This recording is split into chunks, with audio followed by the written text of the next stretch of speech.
Il y a quelques temps, j'ai eu une conversation à table avec un collègue le midi, et il me disait à quel point il était de plus en plus conscient de l'importance du problème de la pollution du sol. Il disait, on se rend facilement compte de la pollution de l'air, parce qu'on le sent, on le respire, surtout quand on est dans les grandes villes, mais on se rend moins compte de la pollution du sol, qui est au moins aussi grave. Tous ces pesticides qui vont dans les sols, dans les nappes phréatiques, et qui tuent, qui génèrent des maladies aussi. Les sols, on en est de plus en plus... L'importance des sols, on en est de plus en plus conscient aussi quand on regarde les dégâts de l'agriculture intensive, ou quand on surexploite des terres et qui sont essoufflées au bout de quelques années, où on ne cultive que la même chose, où on enlève tout le reste, souvent avec des engrais d'ailleurs, des pesticides. Et au bout d'un moment, la terre, elle s'essouffle. Elle ne produit plus le rendement qu'elle pourrait produire. Et dans certains pays, si on croise ça en plus avec le réchauffement climatique, c'est catastrophique. Les sécheresses, les famines. L'importance du sol, ça va être au cœur de notre texte ce matin. En ce moment, on est dans une série de messages pendant tout l'été sur les paraboles, ces histoires racontées par Jésus. Dans les évangiles, on a pas mal d'histoires comme ça que Jésus raconte.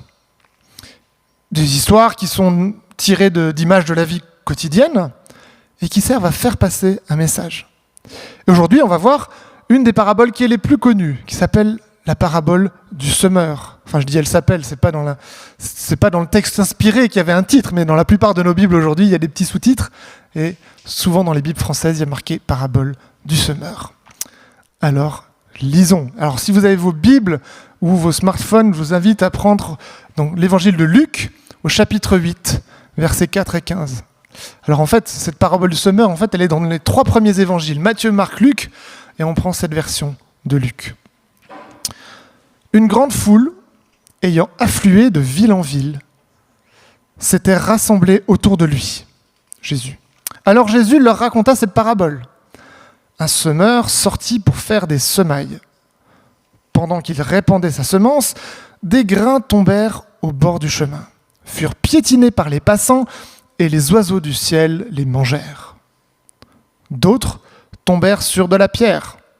À peine eurent-ils germé que les petits plants séchèrent, parce que le sol n'était pas assez humide. D'autres grains tombèrent au milieu des ronces. Celles-ci poussèrent en même temps que les bons plants et les étouffèrent. Mais d'autres tombèrent dans la bonne terre. Ils germèrent et donnèrent du fruit. Chaque grain en produisit 100 autres. Et Jésus ajouta, « Celui qui a des oreilles pour entendre, qu'il entende. » Les disciples lui demandèrent ce que signifiait cette parabole. Il leur dit, « Vous avez reçu le privilège de connaître les secrets du royaume de Dieu. Mais pour les autres, ces choses sont dites en parabole. Ainsi, bien qu'ils regardent, ils ne voient pas. Bien qu'ils entendent, ils ne comprennent pas. » Voici donc le sens de cette parabole. La semence, c'est la parole de Dieu. Au bord du chemin, ce sont les personnes qui écoutent la parole, mais le diable vient l'arracher de leur cœur pour les empêcher de croire et d'être sauvés. Sur de la pierre, ce sont ceux qui entendent la parole et l'acceptent avec joie, mais comme ils ne la laissent pas prendre racine en eux, leur foi est passagère. Lorsque survient l'épreuve, ils abandonnent tout. La semence tombée au milieu des ronces représente ceux qui ont écouté la parole, mais en qui elle est étouffée par les soucis, les richesses et les plaisirs de la vie, de sorte qu'elle ne donne pas de fruits. Enfin, la semence tombée dans la bonne terre, ce sont ceux qui, ayant écouté la parole, la retiennent dans un cœur honnête et bien disposé. Ils persévèrent et ainsi portent du fruit. Jésus parle en parabole. Jésus était un enseignant qui impressionnait à la fois les foules et même les responsables religieux par l'autorité avec laquelle il parlait. Il était calé, pourtant il n'avait pas fait des études comme eux. Alors, quelle était la clé de son succès ? Est-ce que c'était parce qu'il était drôle ? Est-ce que c'était des histoires qui plaisaient aux gens, qui caressaient agréablement leurs oreilles ? Non. Jésus avait plutôt pour coutume de choquer. Alors pour utiliser un mot qui est à la mode, ses enseignements étaient plutôt disruptifs, c'est-à-dire qu'ils tranchaient de l'opinion du moment. Alors Jésus faisait aussi beaucoup de miracles, c'est sûr que ça attire les foules. Et c'est aussi que les gens en Israël à cette époque étaient dans l'attente d'un leader qu'ils voulaient suivre, d'un Messie annoncé par les prophètes. Ils étaient à l'époque sous l'oppression de l'Empire romain et ils espéraient pouvoir en être délivrés. Alors ils voulaient qu'un Messie vienne soulever le peuple, entre guillemets, et chasser les Romains. Donc les gens étaient dans cette attente. Alors Jésus parle en paraboles. Alors, est-ce que les paraboles sont un moyen de captiver son auditoire et pour illustrer son histoire ? La réponse est oui et non. Et Marie-Christine nous l'a déjà dit la semaine dernière, les paraboles ne servent pas que d'illustration, comme on pourrait les donner dans le cadre d'un message. Pour pouvoir entendre et comprendre une parabole, il y a un prérequis. Avoir des oreilles. Celui qui a des oreilles pour entendre, qu'il entende. Alors il ne s'agit pas juste d'oreilles physiques, il ne s'agit pas juste d'avoir l'ouïe, mais le sens des paraboles n'était pas clair pour tout le monde. Et d'ailleurs, même les disciples ont dû venir vers lui pour lui demander de leur expliquer que voulait dire cette parabole.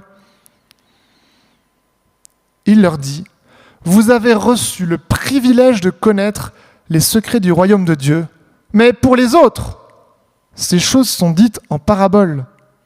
Ainsi, bien qu'ils regardent, ils ne voient pas.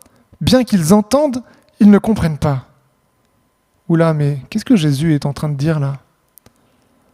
On dirait qu'il est en train de dire que l'utilisation de paraboles sert à faire qu'il y en ait certains qui ne comprennent pas. Waouh, c'est choquant pour nous. On a plutôt l'habitude de dire, quand on communique un message, on veut que les gens comprennent. Le secret de la communication, c'est de faire en sorte que les gens comprennent et adhèrent au message et fassent quelque chose derrière. On a l'habitude de communication grand public, que ce soit par la publicité, que ce soit dans les infos, les médias, où il faut que les gens comprennent. Là, Jésus est en train de dire qu'il y a certaines personnes qui ne doivent pas comprendre, mais c'est complètement contre-intuitif. Et Jésus reprend en fait les paroles d'une prophétie d'Ésaïe qui annonçait une parole de jugement contre les gens qui se rebellaient contre Dieu, qui ne voulaient rien entendre de lui, qui le refusaient. Eh bien, si c'est comme ça, vos oreilles seront fermées, vos yeux seront fermés, vous ne pourrez ni voir, ni entendre, et vous passerez à côté des bénédictions. Waouh!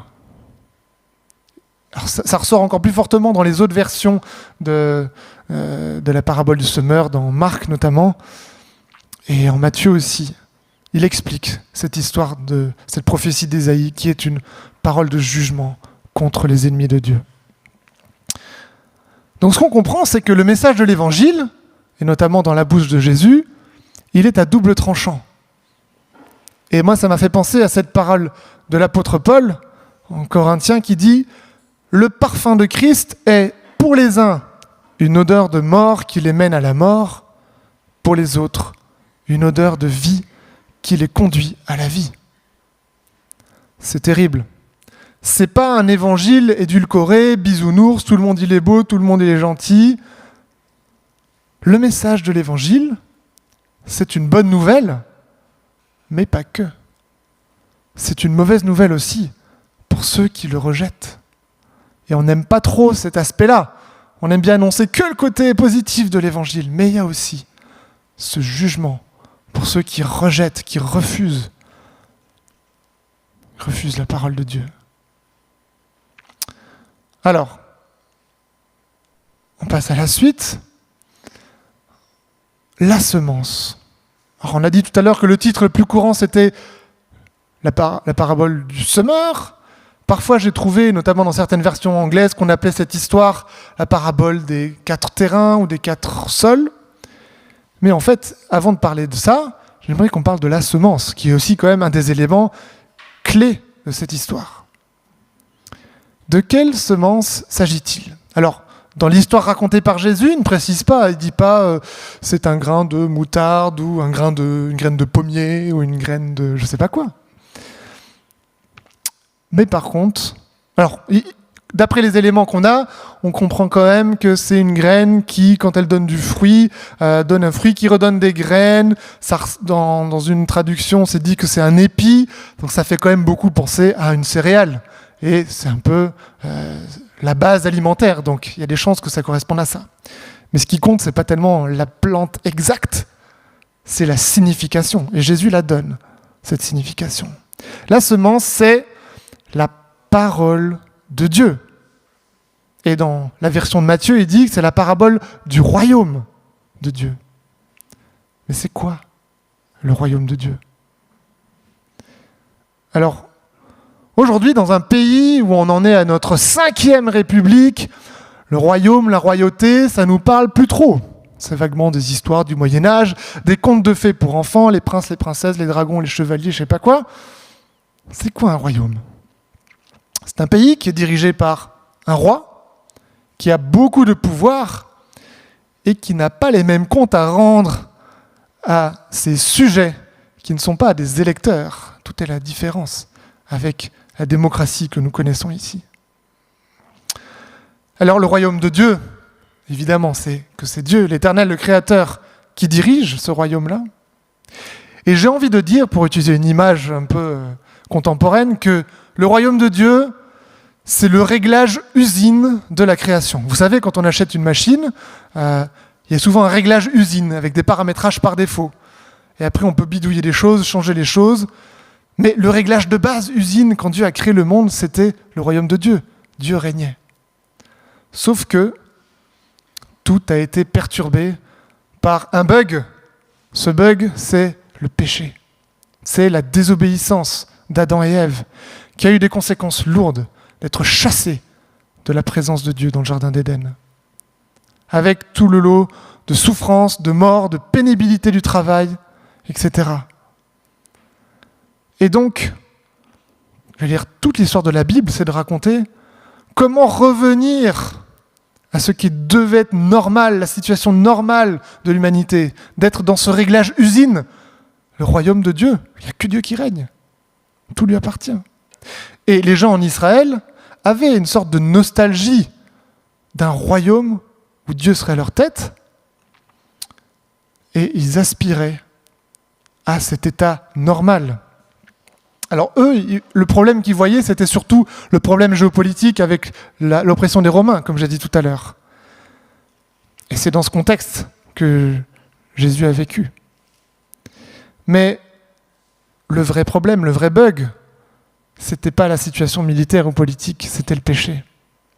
C'est une situation spirituelle. Et donc quand Jésus annonce le royaume de Dieu, c'est qu'il dit que le royaume de Dieu arrive, c'est-à-dire que ce qui va être réglé, le problème qui va être réglé, c'est pas tellement les Romains, ou pas seulement les Romains, c'est le problème du péché. Et c'est ce que Jésus a fait en allant jusqu'à mourir sur la croix, pour payer le prix, payer le salaire que mérite le péché. Le péché, sa conséquence, c'est forcément la mort. Dieu ne pouvait pas juste comme ça effacer sur l'ardoise le péché. Il fallait que le prix soit payé. C'est ça le sens de la mort de Jésus sur la croix. Et ça ne s'arrête pas là. L'évangile, la bonne nouvelle du royaume, c'est que le péché, la mort ont été vaincus. Jésus-Christ est ressuscité. Amen. Amen. Et le top du top de cette bonne nouvelle du royaume de Dieu, cette semence, c'est que on attend cette réalisation pleine et entière quand on sera définitivement débarrassé du péché, qu'on sera en présence de Dieu en continu, qu'on sera dans un nouveau ciel, une nouvelle terre, dans une nouvelle Jérusalem, où tout sera beau, magnifique, luxueux, La présence de Dieu remplira, éclairera cette ville. Quand on lit les descriptions, c'est magnifique. Et surtout, il n'y aura plus de larmes, plus de morts, plus de souffrance, plus de guerre, plus de haine. Les amis, on peut se réjouir d'avance pour cela. C'est ça, les merveilles de la semence, le royaume de Dieu. Toute petite graine, avec un message très important. Ça me fait penser à l'ADN qui est contenu dans nos cellules. C'est tout petit, tout petit. Mais il y a des bibliothèques entières d'informations qui servent à reproduire la vie. C'est ça, cette semence dont il est question dans cette parabole. Maintenant, on va voir ces fameux 4 sols ou terrains. C'est ce qui est le plus développé, ce qui prend le plus de place dans notre texte. Ça représente le cœur des gens qui écoutent la parole de Dieu. Le cœur, c'est la disposition qu'on a à se laisser transformer. On peut dire que c'est une sorte d'ouverture d'esprit, mais ce n'est pas intellectuel, c'est spirituel. Recevoir la parole, qu'est-ce que ça veut dire ? Ça veut dire croire, accepter et en tirer les conséquences. C'est la clé pour être sauvé. Il n'y a pas de salut si on ne croit pas. Par exemple, dans Romains 19, on lit « Si dans ton cœur, tu crois que Dieu l'a ressuscité des morts, tu seras sauvé. » C'est ça la clé, la croyance, la foi. Alors, regardons les caractéristiques de ces 4 sols. Le premier, c'est au bord du chemin. Alors, le problème de cette terre au bord du chemin, c'est qu'elle est dure. Alors, je vous ai mis une photo qui vient de pas très loin de chez moi. Vous voyez peut-être pas trop ce que c'est, mais c'était un ancien chemin qu'empruntaient les vélos. Et les jardiniers de la ville ont voulu aménager un peu ça. Ils ont planté un peu des semences tout autour pour que ça prenne, soit un peu plus joli, et des couleurs, etc. Alors, on ne voit pas bien les couleurs des fleurs autour, mais là où les vélos passaient, la terre est encore toute dure. Et il n'y a rien qui pousse. Et ça m'a fait penser à ce sol au bord du chemin dans cette parabole. Et donc, si le sol est dur, les graines ne peuvent pas pénétrer dans la terre. Elles ne peuvent pas germer, elles ne peuvent pas lever. En plus, sur le chemin, c'est là où on marche, on peut écrabouiller. Les oiseaux, c'est plus facile pour eux de venir se servir pour picorer. C'est une assiette géante pour eux.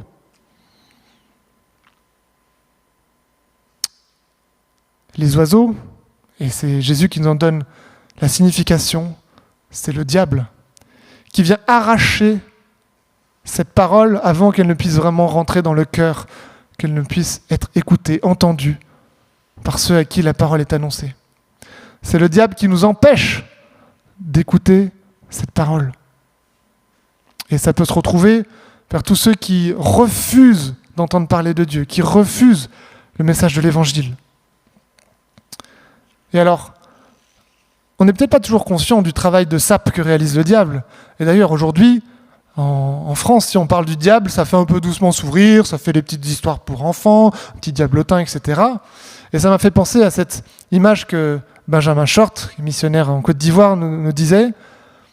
En Afrique, le diable, sa stratégie, c'est de faire peur aux gens. En Europe, en Occident, sa stratégie, elle est différente. C'est de faire croire qu'il n'existe pas ou qu'il est inoffensif. Mais c'est loin d'être le cas. Ne sous-estimons pas son action, elle est mortelle. Il y a un combat spirituel. Alors concrètement, comment il fait le diable ? Parce que là, on est toujours dans l'image. Pour enlever ses graines, il nous trompe. Il nous embrouille la tête avec d'autres modes de pensée. Il remet en question sans cesse la parole de Dieu. Vous vous souvenez, dans le jardin d'Éden, Dieu a-t-il réellement dit qu'il ne fallait pas manger de ce fruit défendu ? Et il fait pareil avec nous aujourd'hui. Il dénigre la pensée de Dieu. Il dit, tu vois, Dieu, il t'aime pas s'il t'arrive des choses. C'est sa faute. Ou il attise notre orgueil. Mais non, t'es trop intelligent pour croire en des bêtises comme ça. Et il nous enfonce dans le péché. Ah ouais, t'aimes bien ça ? Prends-en plus, prends-en plus. Et souvent, plutôt que de régler le problème quand on est face au péché, et régler le problème, c'est-à-dire se repentir, souvent on a plutôt envie d'accuser Dieu ou de l'éviter, de dire « Oh, je le rejette, ce qui ne me permet pas de faire ce que j'ai envie. » Ça, c'est la réaction la plus courante, malheureusement. Dieu nous gêne quand on est pécheur. Alors, une petite remarque avant de passer au terrain suivant. On pourrait croire que ce premier terrain, ce sol, ça désigne les athées. Mais pas seulement. À l'époque de Jésus, et l'auditoire à qui il s'adressait, il n'y avait pas vraiment ou pas beaucoup d'athées. Il visait surtout des gens qui étaient religieux, mais qui, même s'ils étaient des religieux professionnels et responsables, etc., rejetaient Dieu, rejetaient sa vraie parole, rejetaient sa volonté. Et en l'occurrence, ils rejetaient Jésus. Donc ne nous trompons pas, derrière un habit de religion, ce n'est pas pour autant que nous faisons la volonté de Dieu et que nous écoutons et recevons sa parole. Passons au deuxième sol, sur de la pierre. Alors d'après un commentaire, ce type de sol ne désigne pas juste un terrain rocailleux, avec plein de cailloux dans tous les coins ou des graviers. C'est pas là que le semeur aurait semé. Mais ce serait plus probablement une terre où juste en dessous, il y a une dalle, un rocher ou une dalle de pierre, et ce qui fait que dès qu'on creuse un peu, hop, on se casse la figure, il n'y a pas la place pour développer des racines. Alors j'ai mis une petite image, je ne sais pas si vous la voyez, c'est quelqu'un qui essaie de planter une sardine, un piquet, pour faire tenir une tente. Alors c'est vrai que c'est la saison du camping, et donc moi quand j'ai fait du scoutisme et que je plantais des tentes, ça m'arrivait de tordre la sardine, tordre le piquet, parce qu'en dessous de la terre, il y avait des cailloux, il y avait de la roche. C'est ce terrain-là. Alors qu'est-ce que ça veut dire ? C'est des plantes qui commencent à pousser. Des gens qui acceptent la parole avec joie. Mais très vite, vu qu'il n'y a pas de racines, la moindre difficulté, pouf, ils abandonnent tout. La moindre épreuve, et leur foi meurt. C'est une foi superficielle, passagère. Alors, on peut se réjouir de voir des gens répondre à l'appel de Dieu, même parfois rapidement, radicalement, c'est génial. Mais ce qu'on ne voit pas, ce qui se passe sous la terre, est très important et on doit se préoccuper de ça. Est-ce que des racines poussent ? C'est ces racines qui vont faire que la plante tient. Et Jésus était confronté à ce phénomène, vu qu'il y avait beaucoup de gens qui venaient l'écouter. Parmi ceux-là, tout le monde n'était pas prêt à le suivre. Il y en a plein, ils voulaient juste voir le spectacle des miracles qu'il faisait, ou être intrigués par son enseignement. Mais ils n'étaient pas prêts à recevoir la semence, parole du royaume. Alors comment savoir si votre foi est superficielle ou si elle manque de racines ? Pour le savoir, il suffit de regarder quelles sont nos préoccupations. Est-ce qu'on a envie avant tout de faire plaisir à Dieu ? Ou est-ce qu'on accomplit juste des petits gestes religieux pour avoir bonne conscience et puis après, le plus important, c'est autre chose ? Et attention, même une vie d'église peut être vécue comme un loisir et n'est pas un gage de relation, d'intimité avec Dieu. Et justement, si on veut développer des racines, ce qu'il faut chercher, c'est d'approfondir notre relation avec Dieu, cette intimité. Concrètement, on va le faire en passant du temps dans la prière, pas juste à balancer des idées à Dieu, mais l'écouter en retour. Et Dieu nous parle par sa parole, par la Bible. Méditons-la. Est-ce qu'on laisse Dieu nous parler par sa parole et dans la prière ? C'est comme ça qu'on va pouvoir développer des racines. Troisième terrain, au milieu des ronces ou des épines. Ça dépend des traductions. Alors, ce qu'on voit ici, c'est pas que les graines tombent dans un buisson d'épines déjà établi. C'est qu'elles tombent dans une terre et en même temps que la plante pousse, les mauvaises herbes, les ronces, les épines poussent et c'est à ce moment-là qu'elles les étouffent. C'est quoi ces épines, ces ronces ? Jésus en donne l'explication. Il dit que ce sont les soucis, les inquiétudes, la peur du lendemain, quand on veut maîtriser notre avenir. Ça, c'est un exemple d'épines. Les richesses. Aujourd'hui, l'argent, les richesses matérielles, nous dirige à la baguette. Je dis aujourd'hui en fait, mais c'est pas nouveau. Hein. Mais ça fait partie des valeurs de notre société capitaliste, de consommation. C'est l'argent qui nous tire, qui nous tient. Pas facile d'échapper à cette tentation. Alors une petite remarque, hein. Souvent on peut souhaiter à nos enfants la richesse, ou souhaiter à nos amis ou à des personnes la richesse, mais ce n'est pas toujours la meilleure chose à leur souhaiter. Je ferme la parenthèse. Et troisième chose qui est mentionnée dans notre texte, qui fait partie de ces ronces, ces épines, c'est les plaisirs de la vie. C'est souvent encore plus fort quand on est jeune. On veut s'éclater. Et la pub a bien compris et utilise les filons. On a envie d'entendre ce qui va nous encourager à chercher ces plaisirs de la vie, entre guillemets. Alors, pour donner un témoignage plus personnel, pour moi, les ronces dans ma vie, quand j'étais jeune, c'était surtout les inquiétudes. L'inquiétude pour l'avenir, pour mes études, pour le travail que je pourrais faire plus tard, si j'allais me marier, etc.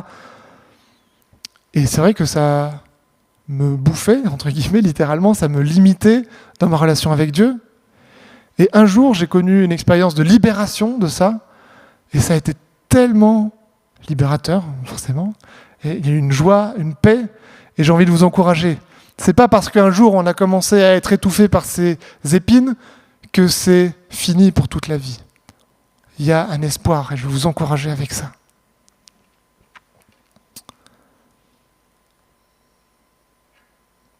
Dernière remarque par rapport à ces épines, c'est qu'on a vu qu'elles poussent en même temps que la plante. Ça veut dire qu'au début, c'est tout petit. Au début, on n'y prend pas garde. Un petit souci. L'attachement à une petite somme d'argent ou à un petit plaisir, c'est anodin, ça a l'air de rien. Mais ça pousse, ça prend de l'ampleur petit à petit.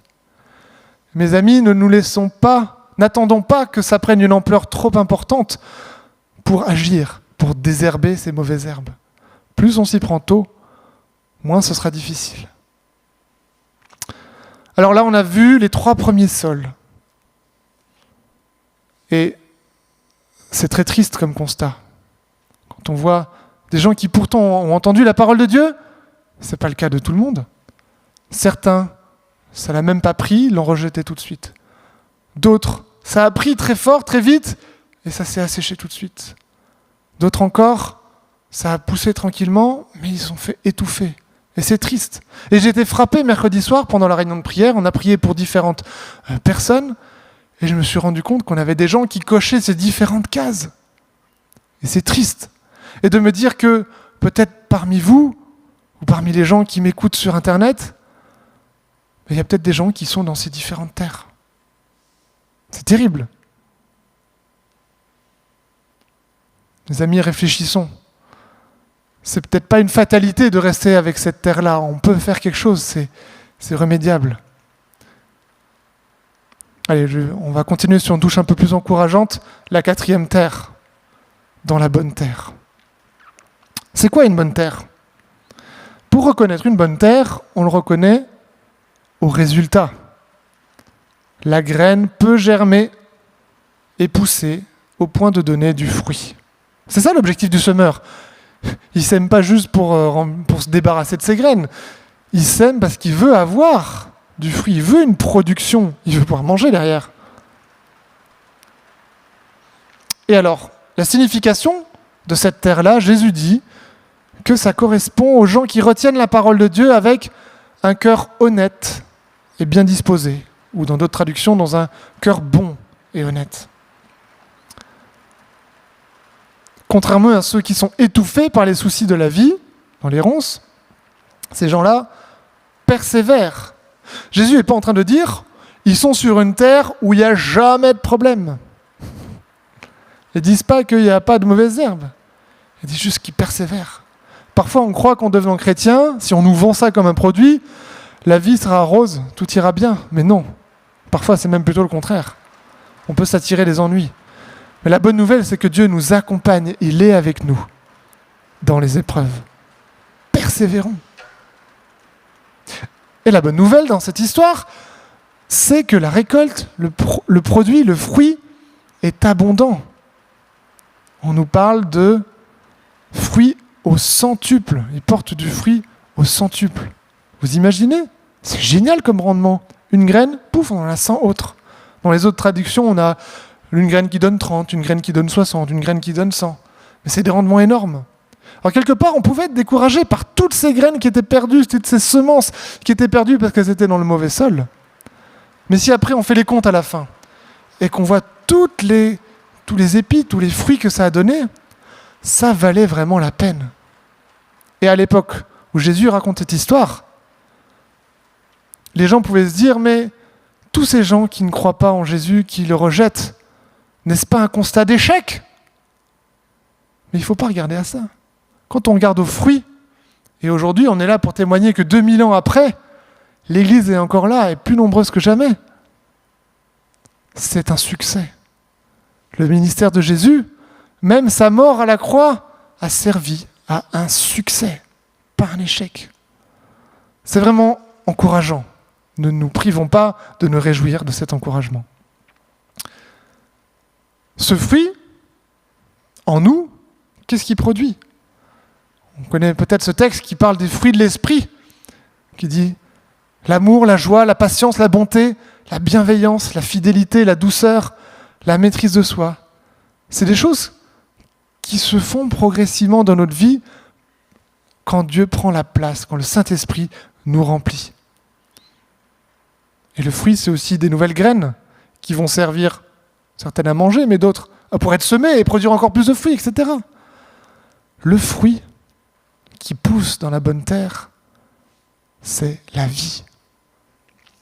Alors avant de conclure, on va finir nos images en regardant un peu le semeur, le personnage principal, à en croire le titre de la parabole du semeur.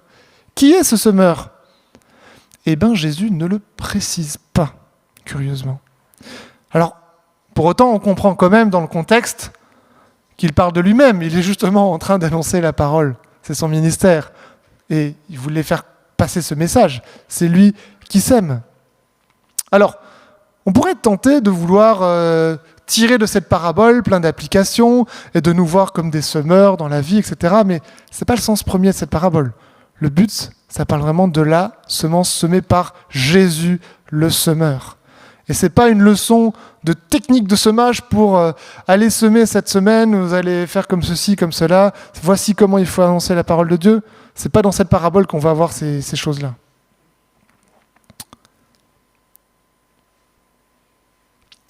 En enseignant cette parabole, Jésus était en train de dire à son auditoire qu'il n'était pas dupe, que tous ceux qui venaient le voir n'étaient pas des disciples. Tous ceux qui venaient le voir, il y en avait une grande partie qui ne l'avaient pas reçu ou pas assez profondément. Je finis avec ces 4 images, ces 4 parties. Pour conclure, j'aimerais vous poser la question, quel est l'état de votre cœur ce matin? Quelle est notre qualité d'écoute de la parole de Dieu? L'écoute de la parole de Dieu, ce n'est pas juste une question d'être attentif, d'être concentré ou d'arriver à bien comprendre des choses compliquées. C'est plus quelle est la disposition de notre cœur pour accepter l'évangile ou non, même là où ça donne une mauvaise image de nous-mêmes, quand ça met en lumière notre péché. Est-ce que je porte ce fruit, cette obéissance à Dieu? Ce matin, si ton cœur ressemble à cette première terre dure le long du chemin, j'aimerais t'encourager à te laisser labourer. C'est en labourant cette terre qu'elle va pouvoir petit à petit redevenir une terre fertile. C'est trop triste et grave de rester dur, de rester stérile. Si tu es dans ce cas ce matin, dis oui à la vie. Est-ce que ce matin, tu as une foi mais qui est superficielle, qui manque de racines? Si c'est le cas, je veux t'encourager à cultiver, développer ta relation avec Dieu, à rechercher une intimité avec le Créateur. Mets-toi à genoux dans la prière, ouvre ta Bible, demande à Dieu de se révéler à toi. Persévère dans cette demande. Fais-le avec un cœur sincère. Ce matin, peut-être que ton cœur est plutôt comme cette troisième terre, étouffé par les soucis du monde. Est-ce que tu es rongé par les inquiétudes? Si c'est le cas, dépose tes fardeaux à Dieu. Jésus a dit, ne vous inquiétez pas du lendemain, car le lendemain s'inquiétera de lui-même. À chaque jour suffit sa peine. Et avant, il disait, et c'est ce qu'on a chanté tout à l'heure, cherchez d'abord son royaume et sa justice, et tout cela, tout ce qui vous inquiète là, vous sera donné par-dessus. Est-ce que ce matin, ou dans la vie, tu recherches les richesses de ce monde? Est-ce que tu es tombé dans cette spirale où on a besoin, on a envie de toujours plus? Si c'est le cas, j'ai envie de te dire, lâche l'affaire. Ce n'est pas de cela dont tu as besoin. Tes vrais besoins, Dieu les connaît mieux que toi. Et Dieu a dit qu'il y pourvoira de la même manière qu'il pourvoit aux besoins des oiseaux du ciel. Fais-lui confiance. Est-ce que tu es préoccupé par les plaisirs de la vie? Mais est-ce que tu ignores que Dieu aussi se préoccupe de ton plaisir? Et donc de dire, je me détourne de Dieu parce que je vais m'occuper moi-même de mes propres plaisirs, en fait, c'est qu'on croit qu'on est mieux placé que Dieu pour savoir ce qui est bon pour nous. Et j'aimerais vous dire, si vous êtes dans ce cas-là, ou te dire si tu es dans ce cas-là, j'ai une bonne nouvelle pour toi. Ce que Dieu veut, c'est encore meilleur que ce que tu es en train de rechercher. Fais-lui confiance. Cherche Dieu et c'est lui qui te donnera ce que ton cœur désire. C'est une bonne nouvelle. Ce matin, si ton cœur est bon et honnête comme cette quatrième terre, tu es heureux. Ce n'est pas que les épreuves te seront épargnées, mais que Dieu t'aide, t'accompagne. Alors persévère. Quoi de plus beau que de porter du fruit? Et on va terminer par la prière. Père éternel, merci parce que tu es le Dieu de la vie. Et si nous sommes là ce matin, c'est que tu l'as voulu et que tu nous donnes la vie, tu reproduis la vie. Et Seigneur, je te prie pour que nous puissions vivre pleinement cette vie que tu nous donnes. Seigneur, je te prie pour que tu laboures notre terre, qu'elle puisse être entretenue, qu'elle puisse être défrichée de toutes ces mauvaises herbes, ces ronces, ces épines qui peuvent étouffer l'action de ta parole. Seigneur, je te prie pour que du fruit puisse être porté dans nos vies. Et merci parce que ce fruit, c'est une bénédiction non seulement pour nous-mêmes, mais pour les gens autour de nous qui vont la recevoir. Seigneur, on veut te prier pour ta parole qui continue d'être semée aujourd'hui dans le monde. On veut te prier pour qu'elle continue de tomber dans de la bonne terre. Même si elle est semée largement et qu'elle tombe aussi sur les autres terrains, on se réjouit, on te remercie parce qu'elle tombe aussi dans la bonne terre, et qu'elle produit du fruit. Seigneur, je te prie pour mes amis, mes frères et sœurs qui sont là ce matin et qui sont peut-être en lutte avec un des points qu'on a évoqués. Seigneur, je te prie pour que tu leur accordes une délivrance par rapport à ce qui coince, à ce qui bloque, pour que leur terre soit fertile. Seigneur, à toi revienne toute la gloire. Amen.